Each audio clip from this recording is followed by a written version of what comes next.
Bonjour à tous, chers amis. Nous sommes en plein Igeret HaTeshuvah. On a commencé déjà il y a plusieurs semaines et on peut revoir aujourd'hui, qui est le chapitre 9.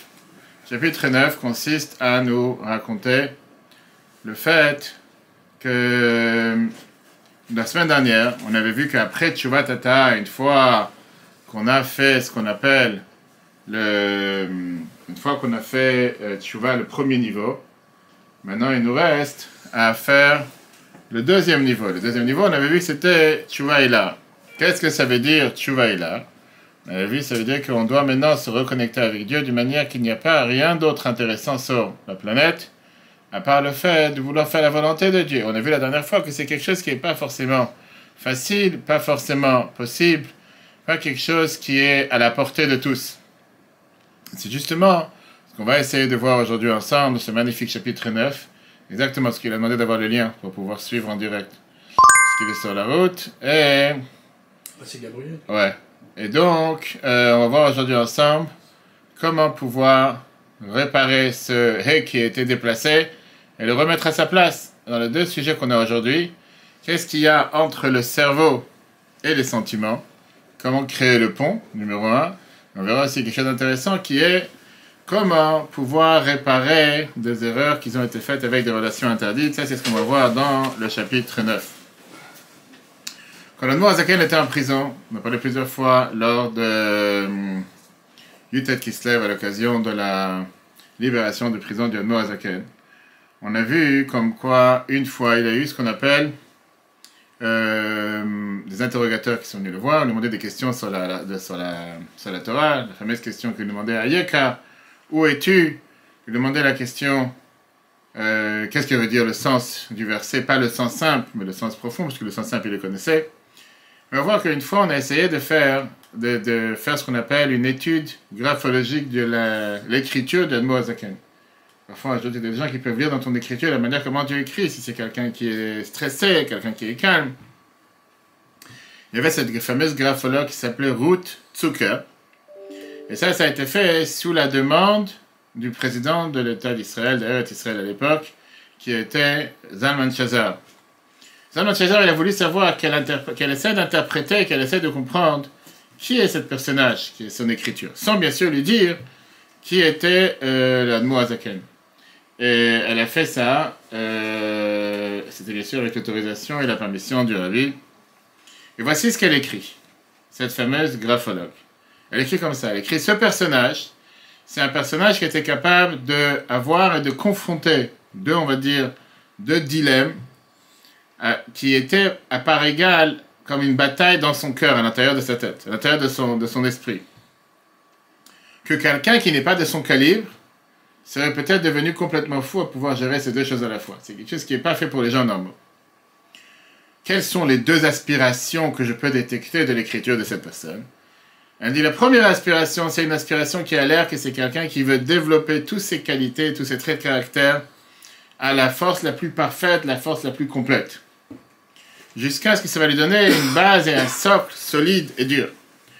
La deuxième, c'est qu'il veut pouvoir utiliser et élever toutes ses aspirations et toutes ces bases qui débarquent de l'intérieur de ce socle et qui puisse les utiliser seulement pour le spirituel, pas pour le matériel. De prendre toutes ces forces et tous ces niveaux qui sont parfois des niveaux les plus bas et les mettre au service des choses spirituelles, au service de la spiritualité. Alors si on va traduire ça, ce texte scientifique de cette graphologue, en aspect, on va dire un aspect spirituel, la réponse ce sera ce qu'on appelle s'attacher en Dieu. L'Admo Azaken était celui qui a montré encore une fois cette graphologue qui a vécu dans la génération, comme quoi il avait cette envie, cette passion, cet engouement d'utiliser toutes ses capacités pour le service de Dieu. Et comme on l'a dit tout à l'heure, c'est quelque chose qui n'est pas donné à tous. Il ne faut pas dire qu'à chaque fois que chacun d'entre nous, dès qu'on mange, qu'on boit, qu'on fait du sport ou quoi que ce soit, on peut faire ça pour la volonté de Dieu. On a vu dans les cours précédents qu'on peut revoir sur retorah.fr le fait qu'il y a ce qu'on appelle Teshuva Tata. Qu'est-ce que ça veut dire le niveau bas de Teshuva, le niveau 1 de Teshuva? C'est de faire revenir le hé, le dernier du nom de Dieu, à sa place. Et le Zohar nous dit qu'à la part, le fait qu'il y a le niveau 1 de Teshuva, il y a aussi le niveau 2 qui est Teshuva est là, qui est de faire revenir la lettre 20, on avait vu dans les cours précédents, à quoi correspond la lettre Yud, la lettre He, la lettre Vav, etc. À quoi ça correspond, à la faire revenir aussi à sa place. Et il te disait que la lettre Vav correspond à ce qu'on appelle Bina, qui est l'intellect. Et qui te dit en deux mots, parce que si c'est pas à sa place, ça pourrait être un décalage dans la mer qui couvre les poussins. Ça, c'est le Zohar. Et comme d'habitude, on sait très bien que le Zohar, si on n'a pas des interprétations et des explications, il manque pas seulement du poivre et du sel, il manque aussi des ingrédients essentiels. Qu'est-ce que ça veut dire de faire revenir le Vav avant le He? Qu'est-ce que ça veut dire un Ben Yud He? Et quel rapport avec la mer qui couvre sur les poussins, qui était la mitzvah, de renvoyer la mer qui couvre sur les poussins pour faire la mitzvah des Shiluach HaKen, de faire ça avec le sujet de Tshuva Ela. Exactement. Et c'est ce qu'on va voir aujourd'hui ensemble, chers amis. Quel est ce dossier? Qu'est-ce que correspond? Qu'est-ce que ça veut dire Tshuva Ela? Et surtout, essayer de comprendre quel lien, quel est le rapport que nous avons avec Dieu et quel lien entre la tête et les sentiments. Comme on est à l'esprit et l'émotion. Donc, pour comprendre ça, qu'est-ce que ça veut dire Bina? Bina, que quand tu changes les lettres, ça fait Ben, Yud et le He. Et qu'est-ce que ça veut dire avec la mer qui couvre sur les poussins? D'abord, il faudrait comprendre quel est le composant familial du nom de Dieu. Qu'est-ce que ça correspond quand tu expliques le Yud, le He, le Vav et le He, qu'est-ce que ça correspond au nom de Dieu? Dans le chapitre 4, pour revoir encore une fois sur le Torah.fr, on a appris comment les lettres représentent les 10 attributs, les 10 traits de caractère avec lesquels Dieu a créé le monde. On a vu que le Yud représentait la Chochma, la sagesse. On a vu comme quoi le He représente le Bina, l'intellect. On a vu comment le Vav représente les 6 midot, les 6 traits de caractère. Et le dernier représente Malchut, qui est la vérité, qui est aussi le passage à l'autre monde.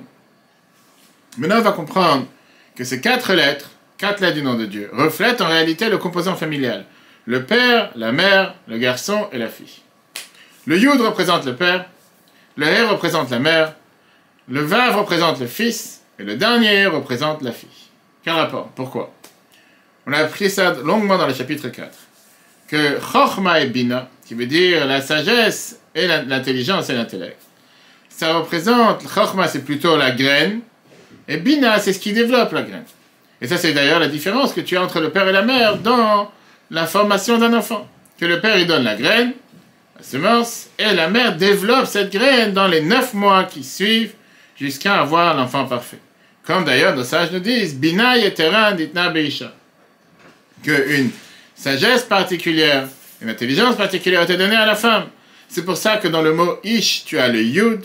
Dans le mot Isha, tu as le He. On retrouve encore une fois le Yud et le He. Le Yud chez l'homme, chez le père, et le He chez la mère. Et la Torah te dit qu'un couple tu mérites, Ish ve Isha zachu, quand un couple tu mérites, Shrina benem, il y a la divinité parmi eux. Ça veut dire, quand le couple mérite, tu as le Yud et le He, tu as le nom de Dieu qui est attaché entre eux. Dans l'aspect spirituel, ça c'est la livraison, c'est Uber Eats qui est en retard. Il arrive, oui, il est en route. Mais ici sur la table. Merci. Dans l'aspect spirituel des choses, les enfants de Chochma et Bina sont les sentiments. Parce qu'en règle générale, les sentiments sont développés à partir de l'aspect intellectuel. C'est-à-dire que tu as la Chochma, la sagesse, quand il est là qui représente le père, la graine, et Bina qui est l'intellect qui développe cette graine, qui est la femme. Quand tu parles dans le corps, c'est exactement la même chose. À partir du cerveau, à partir de l'esprit, tu crées l'émotion.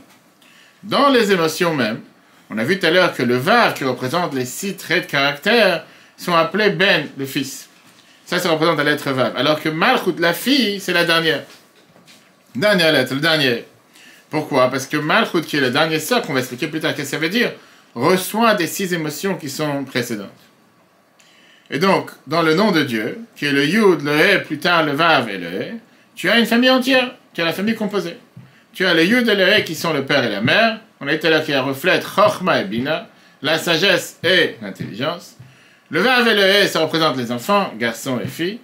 Et on comprend que quand tu parles de Bina, ça s'appelle Ben Yud He, ça fait allusion à la lettre Vav, qui est le fils du Yud et du He, le fils du père et la mère. Jusqu'à là, pour l'instant, c'est simple et clair. Dans le service de Dieu, une fois qu'on a vu le composant familial, dans le service de Dieu, on a exactement la même chose. Dans le service de Dieu, on te dit que le Yud et le He, ça veut dire la méditation dans la grandeur de Dieu. Le Vav veut dire les sentiments qu'on a envers Dieu. l'amour que nous avons envers Dieu, la crainte que nous avons envers Dieu. Et la dernière lettre, la dernière lettre du nom de Dieu, ça c'est la parole qu'on représente par Malchut, qui est la parole, qui est servir Dieu avec la parole, avec l'action. En deux mots, faire les mitzvot de manière concrète, amener les choses à la concrétisation. Quand on te parle de la mère, on a dit que la mère représente Bina, qui est l'intellect, le He. Les enfants, les poussins, ce sont les sentiments qui sont représentés par les lettres Vav. Jusqu'à là, c'est lettres. Mais tu arrives des fois à avoir ce qu'on appelle une stérilité. Problème de fécondité, problème de stérilité. Dans lequel la tempête se refroidit, ça congèle. Tu as des fois des problèmes de stérilité dans lesquels le père et la mère ne peuvent pas amener des enfants sur terre. Dans notre sujet, qu'est-ce que ça veut dire que le père et la mère ne peuvent pas amener des enfants sur terre? Parfois, tu peux avoir le cerveau. Parfois, tu peux avoir le cerveau qui est les lettres de Yud et de He, qui ne réussissent pas à donner naissance aux sentiments qui sont représentés par les lettres Vav et. En deux mots, tu peux parfois cérébralement tout comprendre l'importance de comment servir Dieu, mais de là que ça descend dans les sentiments, que ça crée cet engouement de vouloir servir Dieu correctement, c'est en décalage. De là, on comprend par exemple cette situation dans la mitzvah de Mechiat Amalek, la mitzvah d'effacer le nom d'Amalek. Le Torah nous dit, on va voir ça bientôt, si Dieu veut, dans la paracha Beshalach, la semaine prochaine, on verra ça aussi dans Purim. Le Torah te dit, Milchama Hashem b'Amalek midor dor, mais avant ça, elle te dit Kiyad al-Kes Yudke. Tu veux dire ça, Rashi vient et te dit que le nom de Dieu, il est écrit ici brisé en deux. Que le nom de Dieu, c'est le Yud, le He, et après on a encore le Vav et le He. Là, la Torah te dit seulement le nom qui est Yud, He. Et pareil, Kes, qui est sur la chaise de Dieu, à la place de Dieu, qui c'est, qui est avec un Aleph, elle te dit seulement Kes. Vient Rashi, et il t'explique pourquoi c'est écrit de cette manière, on peut dire un peu en abréviation. En Hashem Shalem, en Akis Shalem, Atcheimachesh Mosh Alamalek. Le nom de Dieu ne peut pas être parfait. La chaise, le trône de Dieu ne peut pas être parfait jusqu'à ce que tu n'effaces pas le nom d'Amalek. Quel rapport? Quel rapport la Moazaken demande entre Amalek, qui fait en sorte que le nom de Dieu est seulement à moitié? Expliqué dans la Chassidoute. C'est quoi Amalek? Amalek, c'est ce qui représente la séparation entre le cerveau et le cœur, et toutes les autres parties du corps. Spirituellement parlant, Amalek est celui qui ne donne pas la compréhension, il ne laisse pas la possibilité à la compréhension que tu as dans le cerveau de créer des sentiments dans le cœur et de s'exprimer à travers les autres membres du cœur. Amalek n'est pas quelqu'un qui vient renier l'existence de Dieu. On a vu ça dans Pharaon la semaine dernière. C'est pas quelqu'un qui vient, même si c'était un de ses enfants. Amalek, c'est pas celui qui va venir et qui te dit il n'y a pas de Dieu, comme il a fait Pharaon. Amalek, il te dit c'est vrai que Dieu a raison, c'est vrai que Dieu est présent, que tout ce que tu apprends c'est vrai. Mais néanmoins, il vient te mettre cette froideur. Il vient te dire, tu sais quoi, t'excites pas. T'excites pas, tu prends pas la tête à chaque corps rabader. Il vient te mettre cette froideur en te disant, le cerveau c'est quelque chose de froid, le sentiment dans le cœur c'est quelque chose de chaud.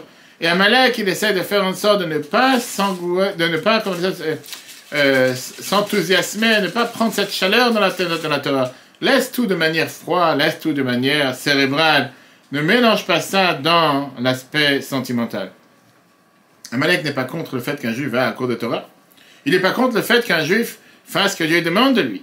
Mais ça le dérange que tu prends cet engouement, ce que tu as compris dans ton cerveau, et le mettre en application dans les sentiments. De commencer à faire une mise avec chaleur, avec enthousiasme, et être un plein dans ce que tu fais, être vivant dans ce que tu fais, laisse-toi tranquille.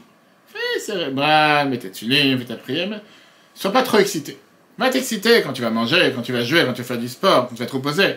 Quand tu vas prendre la Torah, faire ce que Dieu te demande, fais-le, froidement. Comme on dit, les Juifs qui habitent dans les pays, tout ce qui est l'Allemagne et tout ce qui est la Suisse, on appelle ça en Yiddish le yek, qui vont te... je ne sais pas que c'est quelque chose de mal, mais que c'est sentimentalement à l'extérieur, il n'y a rien qui reflète. Tout est à l'intérieur. Sentimentalement, je veux dire, et de manière superficielle, tu peux avoir une synagogue avec 100 personnes à l'intérieur et tu dirais un cimetière. Pas une personne qui parle, pas une personne qui bouge. C'est très froid, c'est très... Ça, c'est Amalek. Amalek, c'est une situation qui est tellement difficile dans laquelle tu as seulement l'aspect cérébral et pas l'aspect sentimental. Tu as seulement les deux premiers lettres du nom de Dieu, le Yud et le He qui reflètent, on a dit tout à l'heure, la Chochma et la Bina, l'aspect cérébral, qui ne rentre pas dans l'aspect sentimental qui est le reste. Maintenant, tu as une situation au-dessus. Une situation dans laquelle tu as toutes les lettres de Dieu qui sont présentes. Le Yud, le He, le Vav et le He. C'est-à-dire tu as soit l'aspect cérébral, tu as l'aspect sentimental et tu as aussi les actions. Mais il n'y a pas de lien entre le cérébral, l'esprit et l'émotion. Il n'y a pas de lien entre les deux premières lettres et les deux dernières lettres. Et la question, elle est, comment est-ce possible? Je parlais avec une fille la semaine dernière qui rencontrait des prospects pour mariage et qui me disait, cérébralement parlant, tout y est. Sentimentalement parlant, zéro. Et le rabbi disait plusieurs fois que quand tu rencontres une personne en vue de mariage, tu ne peux pas te suffire seulement avec l'aspect cérébral. Cérébral, ça c'est pas une addition de maths. Tu dois avoir aussi des sentiments pour la personne. Si tu n'as pas de sentiments pour la personne, ça ne peut pas marcher de l'autre côté à l'envers. Tu ne peux pas avoir que des sentiments, mais que cérébralement ça ne marche pas, il y a quelque chose qui ne colle pas. Tu dois avoir les deux. Et donc ça c'est la question que la Moazaka demande ici. S'il y a l'aspect, ce qu'on appelle cérébral, et l'aspect sentimental, il y a l'émotion et il y a l'esprit, comment ça se fait qu'il n'y a pas de lien entre les deux? Vient la Chassidoute. La Chassidoute explique qu'il y a deux aspects de sentiments. Il y a ce qu'on appelle des sentiments cérébraux, qui veut dire quoi? Qui viennent suite à une méditation, suite à le fait que j'ai eu le temps de réfléchir, d'intégrer, de digérer, de comprendre telle et telle chose, automatiquement je suis arrivé à telle conclusion et ça m'a créé de tels sentiments. Mais après, il y a ce qu'on appelle des sentiments naturels. Sentiments naturels qui sont un instinct qui est né à l'intérieur de nous, qui ne sont pas forcément une conséquence, pardon, une conséquence d'une méditation cérébrale. Je raconte une blague sur quelqu'un qui n'était pas trop intelligent, qui s'est marié avec une femme qui était très coléreuse, toujours en colère. Quand ils ont eu un enfant, les gens ils ont demandé la question, à qui ressemble l'enfant? Est-ce qu'il ressemble à un père qui n'a pas de tête ou à une mère qui est coléreuse? Et les gens ils se sont rendus compte avec le temps que l'enfant c'était un mélange des deux. Il s'énerve comme sa mère et il ne sait pas pourquoi comme son père. Maintenant, qu'est-ce que ça veut dire un sentiment qui naît à partir du cerveau, à partir de la méditation? Ça, c'est l'exemple que le Zohar a donné tout à l'heure avec la mère qui couvre les poussins. En deux mots, que l'intellect a un impact et est attaché au sentiment. Un sentiment naturel qui ne vient pas du cerveau, c'est comme une situation d'une maman qui ne couvre pas sur ses poussins. C'est comme s'il y a un décalage entre le cérébral, l'esprit et l'émotion. Bien, la Noire Zakhen était dit, c'est exactement la même chose dans le service de Dieu. Chaque juif a ce qu'on appelle un sentiment naturel d'amour envers Dieu. Fait que tu es une neshama à l'intérieur de toi. Par la force des choses, tu as un sentiment, tu aimes Dieu. Pour donner un exemple à la différence entre un amour naturel et un amour cérébral, on peut voir la différence avec l'amour des enfants à ses parents. Un petit enfant qui ne comprend pas encore totalement pourquoi il doit aimer ses parents, il a un amour naturel envers ses parents. Mais non, pourquoi? Parce que c'est leur enfant. Une fois qu'il grandit, et une fois qu'il a évolué, il commence à comprendre qu'est-ce que les parents lui ont donné, il reconnaît leurs qualités spéciales, et il valorise de manière plus profonde qu'est-ce qu'il lui donne. Et automatiquement, il commence à développer un sentiment adulte d'amour envers ses parents, beaucoup plus profond que l'amour qu'il avait quand c'était un instinct naturel en tant que petit enfant. C'est exactement la même différence qu'on a entre l'amour qui est passé, un amour basé sur l'instinct naturel, ou un amour qui vient après la réflexion, après la méditation, etc. En tant que juif, un juif, il aime Dieu. Il veut faire la volonté de Dieu. Il peut parfois être très, excité d'avoir appris la Torah, c'est le jeu de faire des mitzvot. Et donc, un tel juif, il a l'air parfait. Parce qu'il comprend Dieu dans son cerveau. Ça, c'est le Yud et le He, les premières lettres. Il ressent Dieu dans son cœur, l'amour envers Dieu. Ça, c'est le Vav. Et il fait les mitzvot de manière concrète. Ça, c'est le He. Donc, c'est la perfection. Et il a compris. Et il médite. Et ça descend dans les sentiments. Et des sentiments, ça descend dans les actions. Le seul problème, c'est que parfois la lettre Vav est déconnectée des premières lettres Yud, qui veut dire que le sentiment qui est un sentiment naturel, n'est pas forcément attaché à l'aspect cérébral, à la compréhension cérébrale. C'est deux mondes séparés. Qui veut dire, tu peux avoir un sentiment naturel, mais ça n'a rien à voir avec la pensée, la méditation, la réflexion. Ça, c'est ce que le Zohar, il a fait allusion en disant que parfois tu peux avoir ce qu'on appelle la mère, qui est Bina, qui est l'intellect, ne couvre pas les poussins sur les sentiments. Alors tu vas me dire, tu sais quoi, qu'est-ce que j'en ai à faire? Pas tout le monde est fait pour avoir des sentiments. Il y a des gens qui n'arrivent pas à exprimer leurs sentiments. Il y a des gens qui ont des sentiments qui ne savent pas l'exprimer. Qu'est-ce qu'il y a si j'ai pas de sentiments? Et qu'est-ce qu'il y a si j'ai des sentiments que je n'exprime pas? Et qu'est-ce qu'il y a si l'aspect logique, l'aspect cérébral n'a pas un impact sur les sentiments? C'est la fin du monde, on peut vivre comme ça. Il y a des gens que c'est des gens qui sont beaucoup plus cérébraux, qui n'ont pas de sentiments, ils n'expriment pas. Alors la réponse est la suivante. D'abord, le cerveau a un avantage sur les sentiments. Numéro 1. Le cerveau, il a la possibilité, il a la capacité de pouvoir connaître la vérité telle qu'elle est, de manière objective. Et c'est pour ça que le cerveau, il est parfois déconnecté de ce qu'on s'appelle, déconnecté d'un intérêt personnel. Le sentiment dans le cœur, il est subjectif. Et il commencera toujours du point de vue numéro 1 qui est qu'est-ce qui est bien pour moi, qu'est-ce qui est mal pour moi. Le cerveau ne pense pas de cette manière. Le cerveau, il sait que c'est par exemple pas bien de fumer. Est-ce que pour autant, c'est le même docteur qui t'explique pourquoi c'est pas bien de fumer et il n'a pas une cigarette dans la main? Le cerveau, il a compris que c'est pas bien de fumer. Mais est-ce que dans l'action, ça a aussi un impact sur la personne? Pas forcément. Par exemple, il y a quelqu'un qui est en retard parce qu'il a un rendez-vous à Paris, il vient en retard au cours. Pour donner un exemple. Mais est-ce qu'il aurait dit ça à Air France quand il a l'avion qui doit partir à 12h30? Il aurait dit au pilote de Air France, désolé, je suis sur Paris, je suis en retard, attendez-moi 20 minutes. Ça se peut que quand il a son jet privé, alors son pilote, il aurait attendu. Mais en général, quelqu'un qui n'a pas un jet privé, en tout cas pour l'instant, et l'avion, il aurait dit, tu sais quoi, reste sur Paris, et tu me verrais survoler au-dessus, tu dirais bonjour. Ah. C'est la même chose dans le service de Dieu. C'est la semaine dernière, quand tu m'as dit très clairement. Dans le service, oui. De toute façon, c'est toujours la faute de l'autre. Quoi qu'il arrive, c'est toujours la faute de l'autre. C'est pour ça que Vachon t'avait dit, c'est toujours l'autre, c'est toujours un miroir. Quand tu fais quelque chose et tu dis que c'est la faute de l'autre, tu dis que l'autre c'est ton miroir. C'est pour ça. Ok. Sauf que moi, j'ai pas une perruque sur la tête. Ça, c'est la différence. Dans le service de Dieu, qu'est-ce qui se passe? Dans le service de Dieu, la Torah te dit la chose suivante. Un sentiment naturel d'amour envers Dieu, c'est quelque chose de magnifique. Mais pas forcément que ça reflète la personne. Tu peux aujourd'hui être excité, tu as entendu un merveilleux cours sur la route, et tu es mis sur l'application etora.fr ou sur Facebook ou sur le site, tu as entendu un merveilleux cours sur la paracha de la semaine, le Mahamar de Bat Gadi qu'on a appris hier, qui est tellement riche, comment on a les forces pour combattre le mal.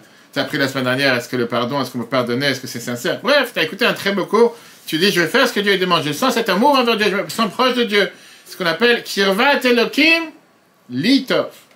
Là, c'est le problème. David Amelech te dit, je me sens proche de Dieu parce que ça me fait bien.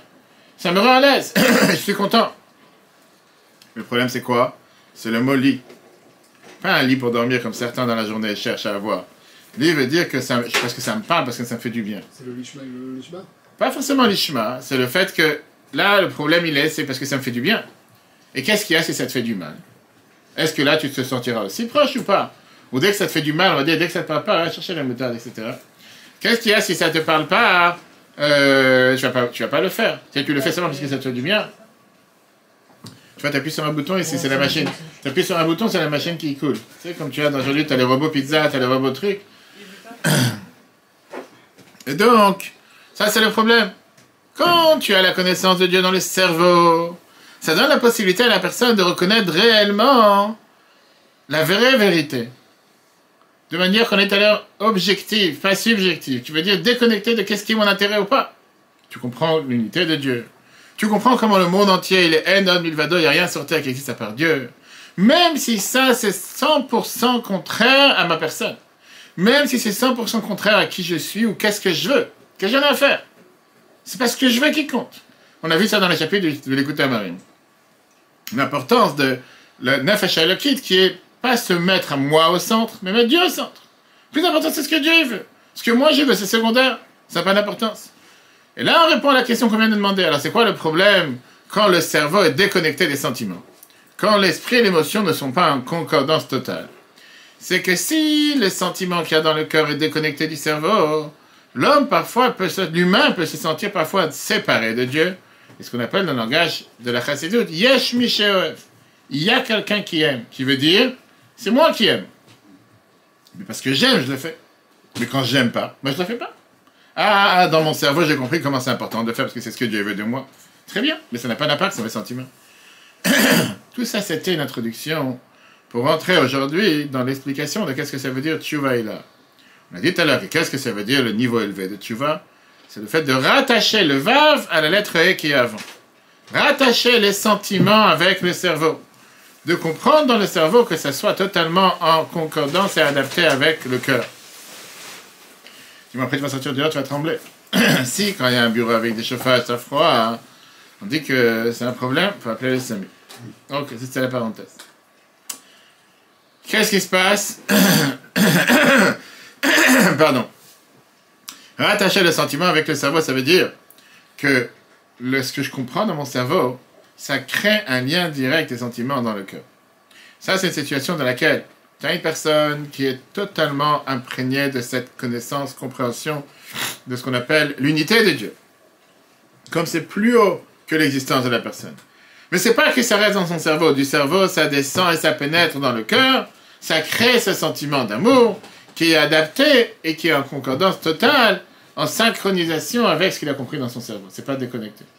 C'est pas que j'ai compris une chose, et quand ça passe à l'action, je fais autre chose. Non, j'ai compris une chose et ça a un impact sur l'action. Si on peut dire, ça c'est un... On n'a pas tous une âme qui peut... On arrive, attends, bien peut sûr, arriver à ça. 100%, je suis tout à fait d'accord. On n'est pas Baba Salit. Je suis tout à fait d'accord. La lettre va passer demain, exactement. Demain. Ça, si on peut dire, c'est une des bases fondamentales de la chassidoute Chabad, qui veut dire. Tu as beaucoup d'autres chassidoutes, comme Breslev, Gour, Vizhnitz, Baba, beaucoup d'autres, que eux, ils te disent qu'il faut se focaliser sur le service du cœur, développer un sentiment d'enthousiasme et d'amour envers Dieu, sans forcément se focaliser d'abord sur l'aspect cérébral. Chabad, on dit, Chabad demande pnimiut. Chabad, c'est l'aspect cérébral.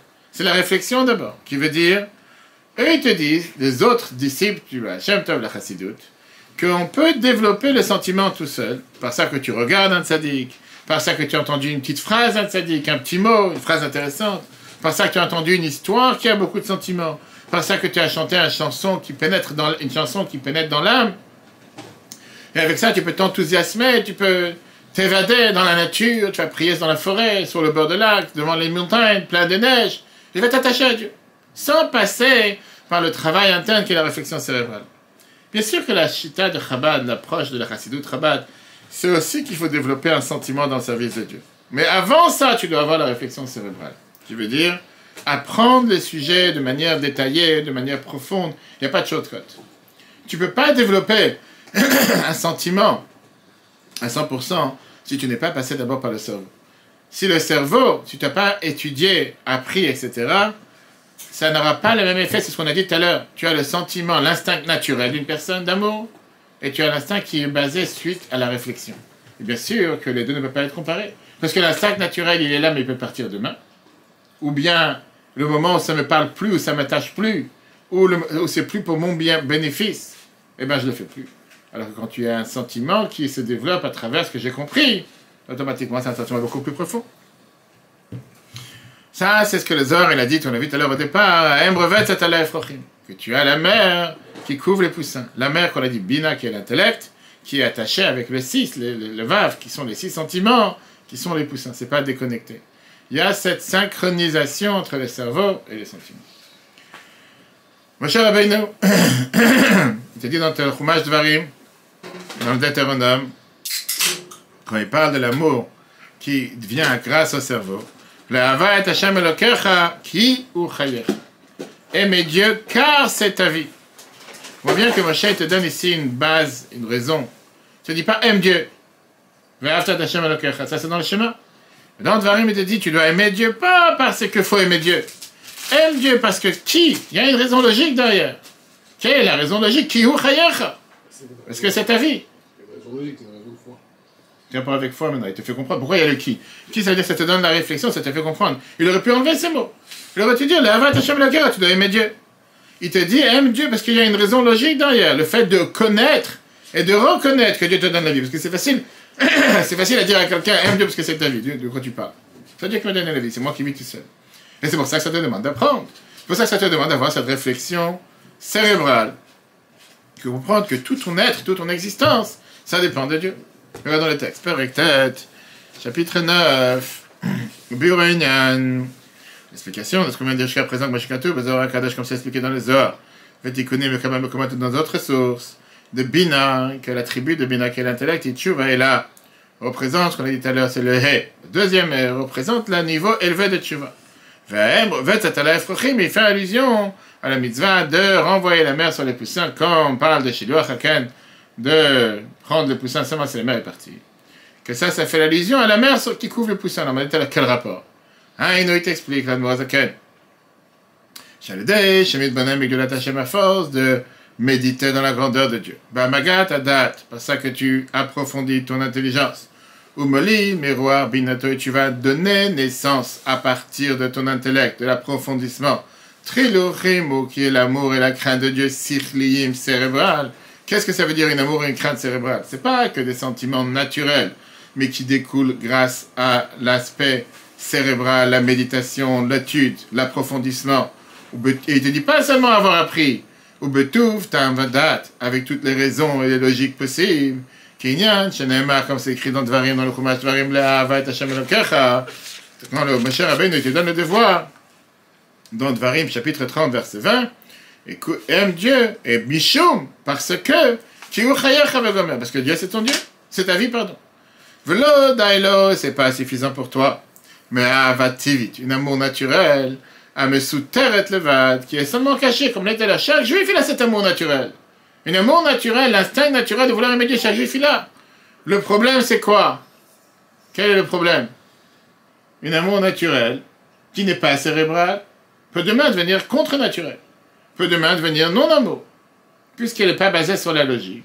Elle est basée de manière instinct naturelle. Demain, si ça ne me parle plus, c'est pas mon bien naturel, et je fais le contraire. C'est pour ça que tous les cours de mariage que je fais avec tous les couples avant le mariage, je explique quel est l'aspect, quel est le but, quel est le rôle du mariage. Parce que si c'est seulement basé sur ce qui me va à moi, ce qui me convient pour moi, le jour où ça me convient plus, je vais voir ailleurs, ou je me sépare. Alors que quand tu as compris cérébralement qu'est-ce qu'on fait ensemble, que c'est deux demi-âmes qui s'unissent parce qu'ils étaient séparés depuis la naissance, et qu'on est fait pour travailler ensemble et pour s'unir ensemble, totalement différent. Et te dire pareil, c'est pas seulement dans l'amour, dans la crainte, la pachad, la peur, le boucha et la honte, etc., que notre comme c'est connu. Azaï, à ce moment-là, Nikret c'est appelé à embrevet cet alafrochim, que la mère couvre sur le poussin. L'intellect, la compréhension, l'aspect cérébral, l'esprit est connecté avec les sentiments. On a vu tout à l'heure que les enfants représentent les sentiments. Magnifique. Sigmund Freud. Qui était Sigmund Freud? Grand psychanalyste, et dont le Rabbi parle plusieurs fois, et on sait très bien qu'il y a, que la grande différence qu'il y a eu entre Viktor Frankl et Sigmund Freud. Qui est celui qui est plus proche de notre manière de voir les choses? Alors, on est avec des psys ici, non? Je ne vais pas rentrer dans le cabinet des psys. Frankl, Viktor Frankl exactement.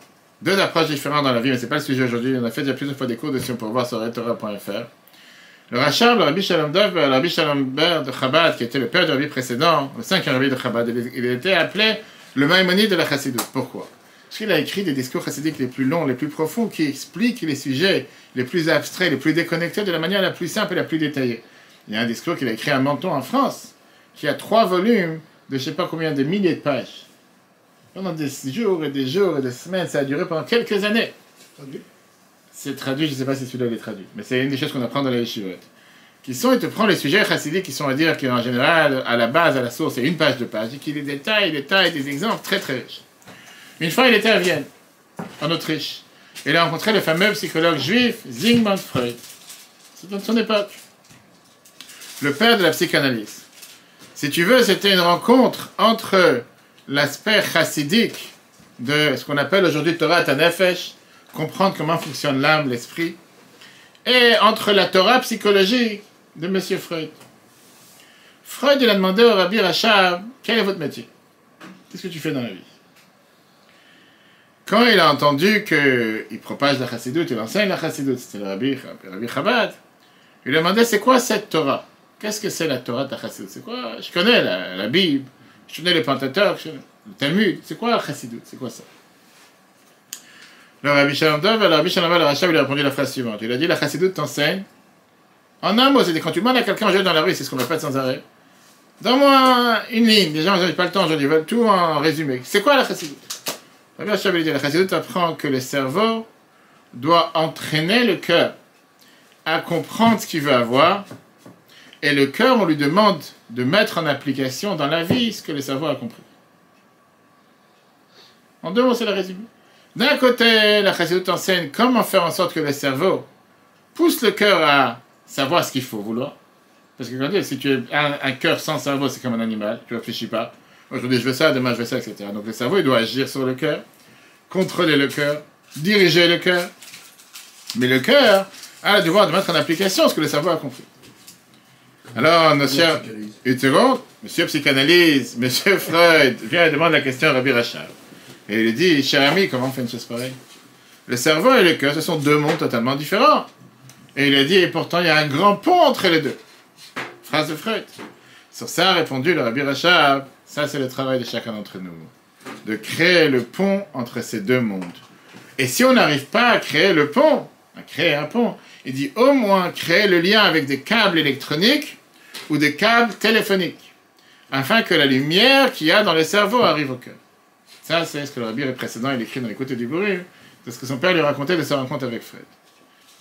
Le travail et la mission de chacun d'entre nous sur Terre en tant qu'être humain, c'est de créer ce pont. Alors tu peux penser de créer le pont de la Crimée qui a duré combien d'années pour le créer, ou le pont de Manhattan, ou le pont de Brooklyn, c'est énorme, des ponts, tu vois, sans fin, va savoir. Rabbi Rachab t'a dit, tu sais quoi, si tu n'as pas la force de pouvoir créer le pont officiel, crée un câble téléphonique, quelque chose, mais il faut créer ce lien.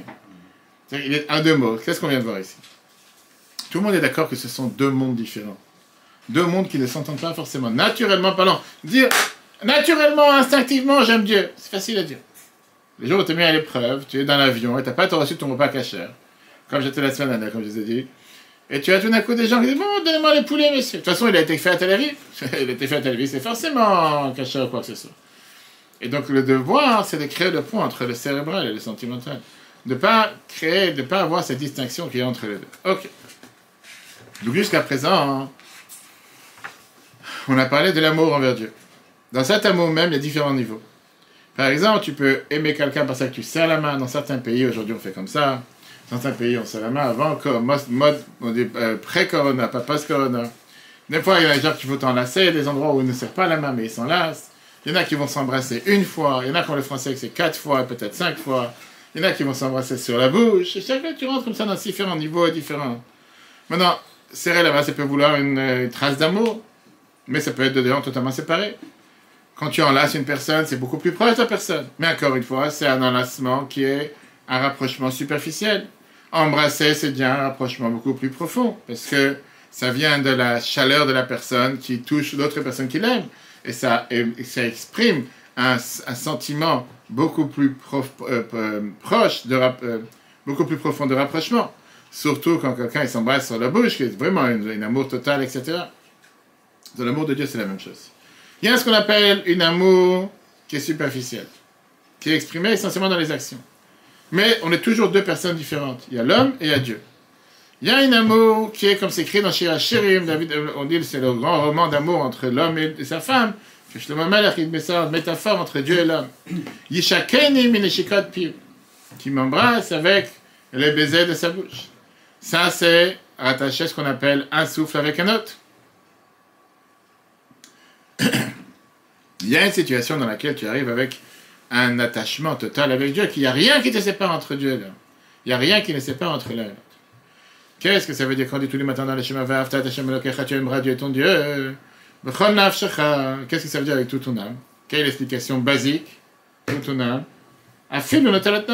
Même s'il enlève ton âme. Le fait de donner le faire, sur le nom de Dieu, de donner sa vie pour Dieu. Le Mourazakan était dit, écoute ma chère amie. Ça, c'est bien, c'est un grand discours. Concrètement, grâce à Dieu, aujourd'hui, on n'est plus dans une situation, dans un monde, où chaque matin, tu te dis, je vais donner ma vie pour Dieu. Tu n'as pas demandé de faire une chose pareille. Il ne va pas sauter du plafond et dire, je vais donner. Tu te dis, qu'est-ce que ça veut dire? Tous les parties de ton âme. Un amour qui vient et qui fait en sorte que je suis attaché à Dieu dans tous les 4 côtés, de tous les 4 points. Ça veut dire, il se consacre à Dieu. Toute sa personne, toutes ses capacités, des sujets de sainteté et rien d'autre. Il n'est pas prêt de laisser quoi que ce soit de son identité qui n'est pas attaché avec Dieu. Comment? Commençons par le cerveau, qui va utiliser son cerveau pour réfléchir, à méditer, intégrer la Torah, qui est la sagesse de Dieu. Les tribus, les traits de caractère qu'il a dans son cœur, pour aller dans la manière comment Dieu l'a demandé de faire. La Torah te dit, de la manière que Dieu il a de la miséricorde, toi tu dois avoir de la miséricorde, Dieu visite les malades, toi tu dois visiter les malades, etc., etc. En demande d'essayer de recopier, s'attacher à Dieu. Qu'est-ce que ça veut dire, Uldaf, Kabo, s'attacher à Dieu? À vouloir faire ce que Dieu demande de toi, mais de la manière comment Dieu le fait.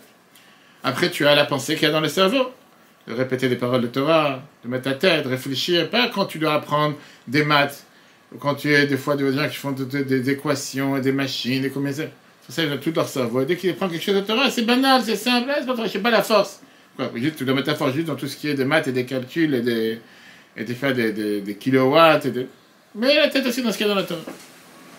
La parole, de parler des paroles de Torah, et surtout des paroles qu'on a eu tout à l'heure d'Alacha. Et après l'action, faire ce qu'on appelle la tzaka, des bonnes actions. Puisque Dieu te dit qu'il fait créer le monde avec Chesed Rinam. Dieu lui-même, il te montre comment le monde entier, il le fait vivre avec cette bonté et cette miséricorde gratuite.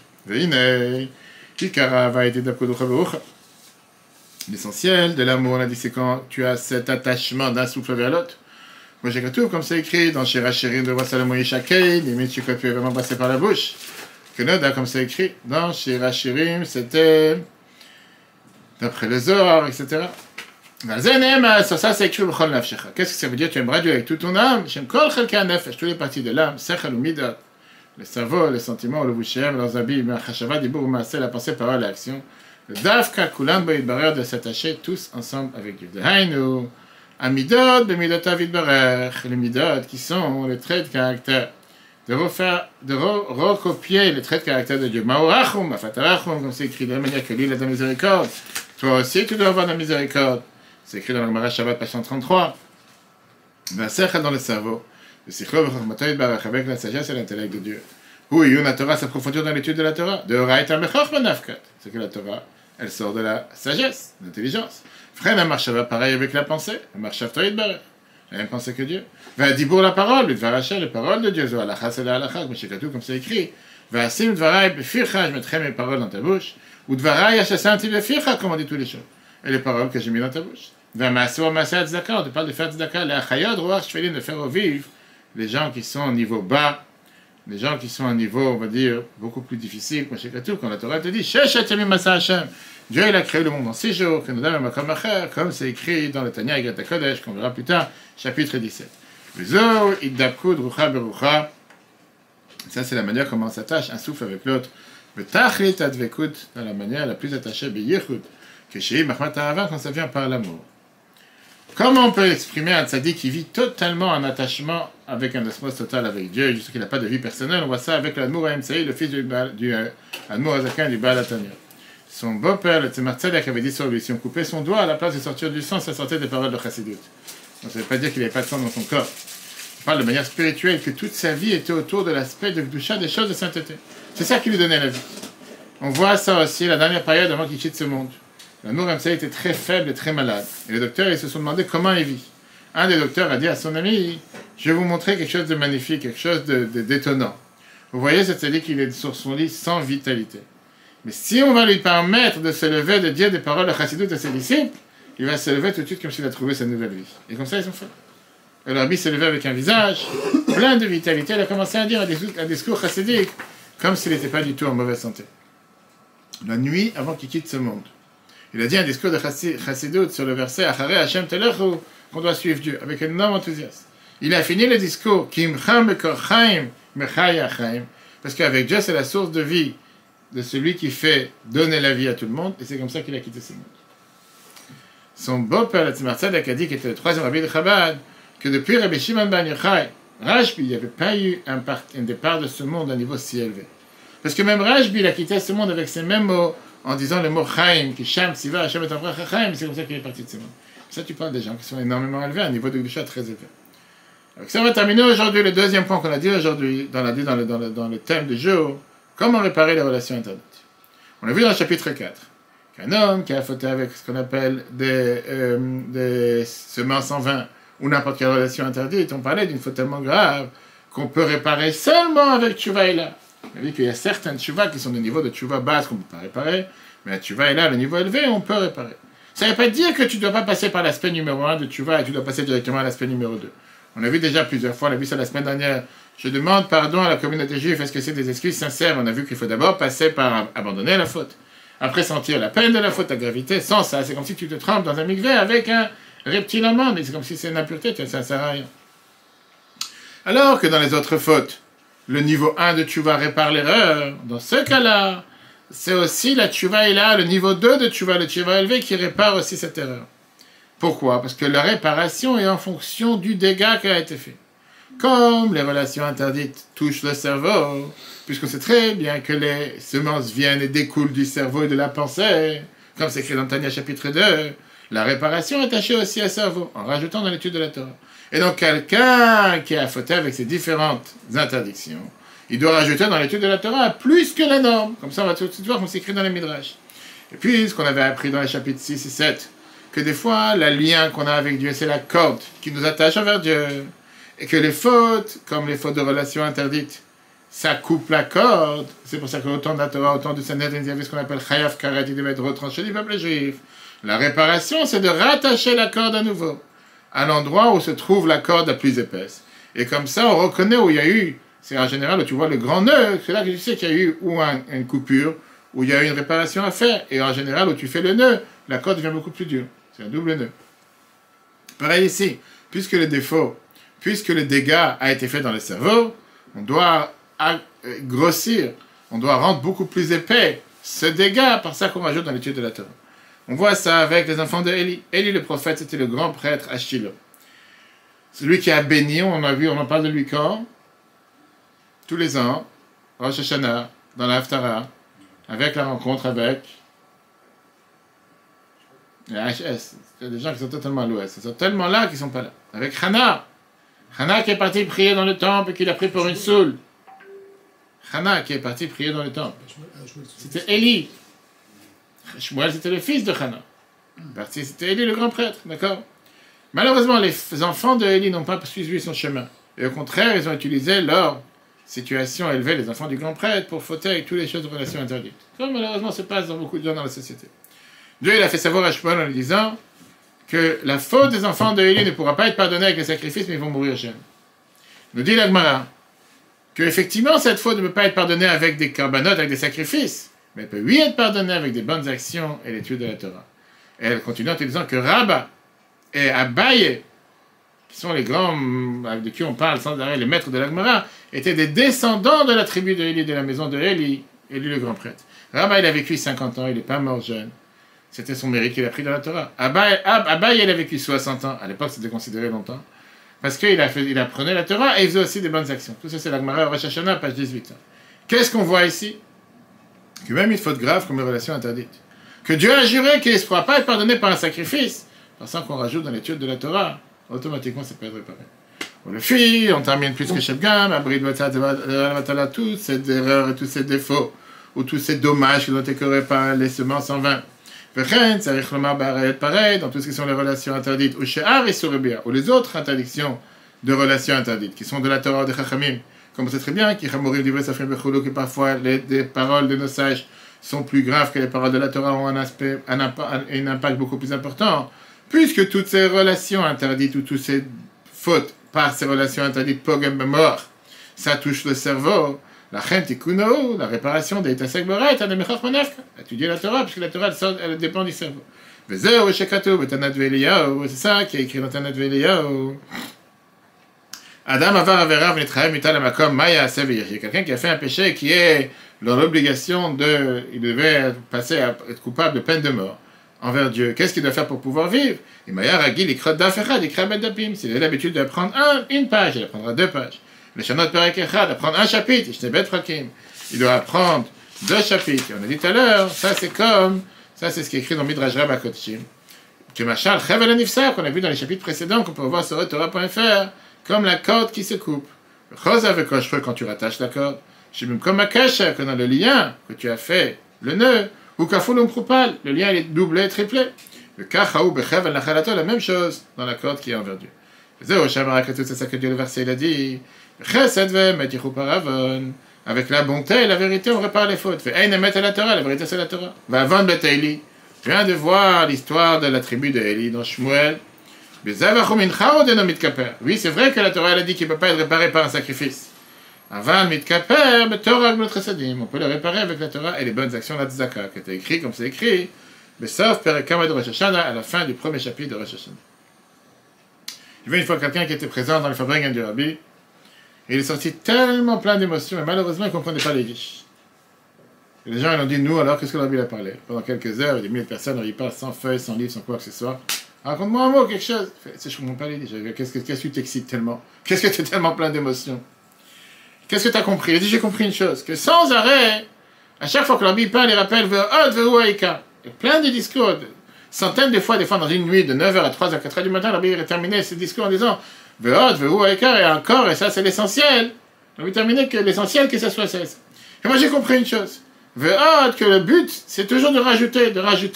L'essentiel, c'est l'action. Ça, c'est ce qu'il faut faire. Tout le reste, c'est des beaux discours. Tu peux avoir des grands discours, comment il faut aimer Dieu. Parce que l'action concrète, qu'est-ce que tu as fait aujourd'hui? Qu'est-ce que zakat tu as fait? Quelle étude tu as fait? Quelle prière tu as fait? Si tout le reste est déconnecté, ça revient à ce qu'on a dit tout à l'heure, le grand problème, que tu as l'esprit qui est déconnecté de l'émotion, le cerveau et l'intellect. Résumé de ce qu'on a vu aujourd'hui, chapitre 9. On a vu que la chokma, le bin, la sagesse et l'intellect, c'est le père et la mère des sentiments et des actions qui sont considérés les plus sains. Parfois, le sentiment n'est pas attaché au cerveau. La mère ne couvre pas les poussins. Tchouva est là, c'est de faire en sorte que la méditation qui est dans le cerveau puisse éclairer dans les sentiments et dans le cœur. Et c'est pour ça que la lettre Vav va revenir à sa place. Par ça qu'on est attaché à Dieu. Automatiquement, on consacre toutes nos forces, toutes nos capacités, tout notre trait de caractère pour être le moyen par lequel Dieu fait descendre la divinité et les bénédictions sur terre. Alors ça peut pas être quelque chose qui est tellement lointain. Qu'est-ce que ça veut dire dvekut, s'attacher à Dieu? Ça n'a rien à voir avec moi. Mais ça veut dire en deux mots, rendre, donner un sens à sa vie. Je suis pas là juste pour, comme certains disent, mangeons, buvons, car demain nous mourrons. C'est pas ça notre adage, comme on dit. Il y a une approche psychologique qui vient et qui te dit que l'essentiel de ce qu'un homme doit chercher sur terre, c'est donner un sens. L'homme doit chercher un sens à la vie. Mais un sens, c'est une petite partie de la vie. Parce qu'une action, tu peux faire une action une fois par semaine, ça te donne un sens.